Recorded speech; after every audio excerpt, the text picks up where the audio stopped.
as China went into its shutdown initially, and particularly as Lunar New Year celebrations were cancelled, our seafood exporters really were the first economic hit that the Australian economy took.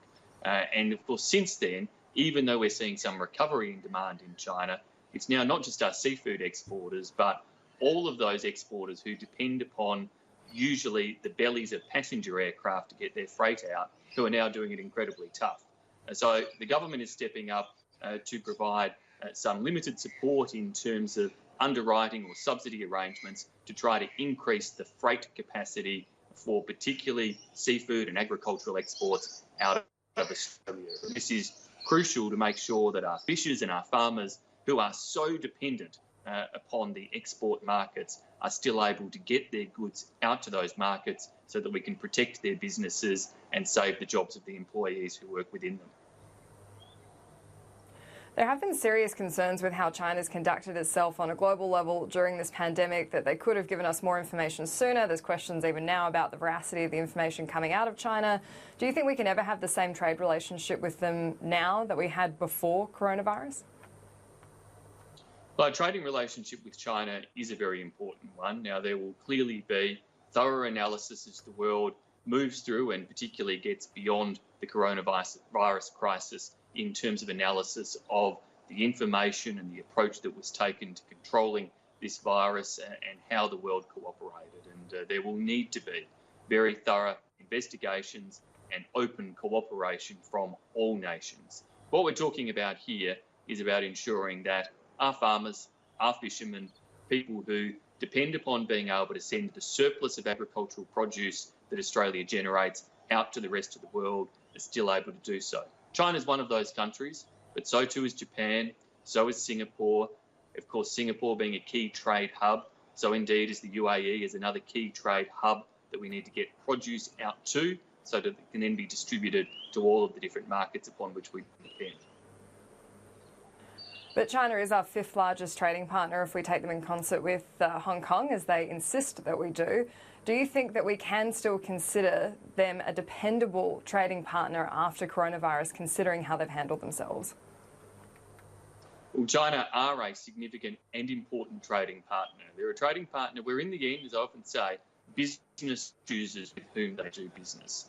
We don't determine as a government who our farmers sell their goods to, or who our fishermen sell their goods to, or who our mining or resources companies sell their goods to. They decide those things. We indeed open up market through the type of free trade deals that we've done as a government over the years, whether that's with China or Japan or Korea or the United States in the days of the Howard government or the Trans-Pacific Partnership. They're all about improving the access that farmers and fishers have into different markets.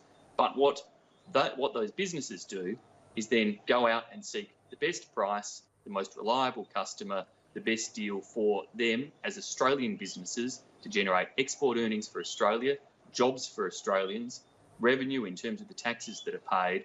And what we are doing through this measure is simply another job-saving measure. First and foremost, as a government, we're focused on saving the lives of Australians by containing the spread of this virus and by making sure that we contain it in a way our health system can cope.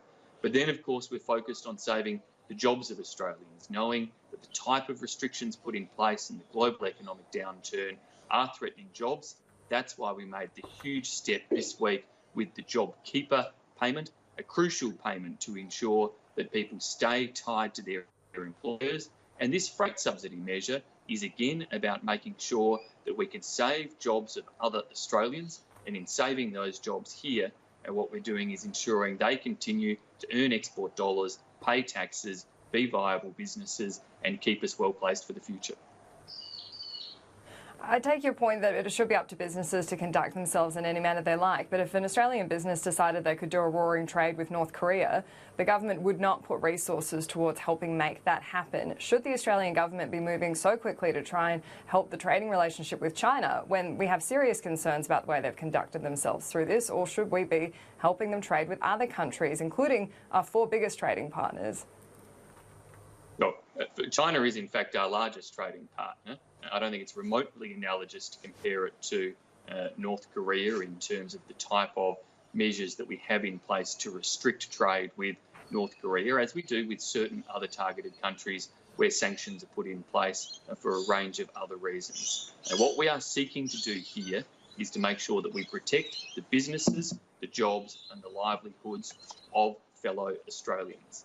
Now, that is something that I would hope everybody supports and wants to do. Yes, we're making sure they can also access markets well beyond China. This scheme is not about exclusively the China market. It will be supporting, crucially, first and foremost, I think, in terms of the initial flights to Japan, flights also to Singapore, flights also to the United Arab Emirates. It's about getting our goods into all of the markets of the world upon which we depend.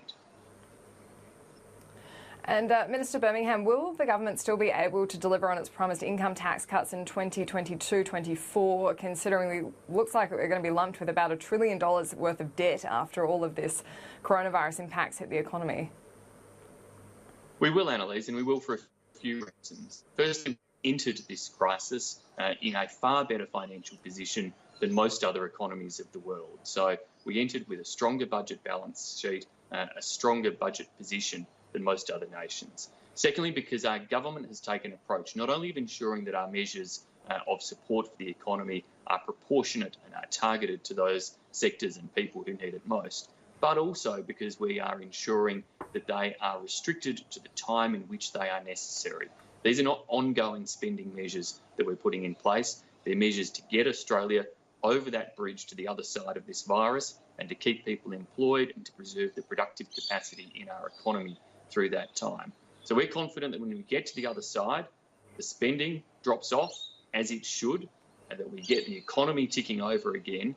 And crucially, those tax cuts that we've already legislated will be a key component of ensuring that Australian households and Australia's economy is as well placed as possible to continue to grow in those years ahead and to be competitive.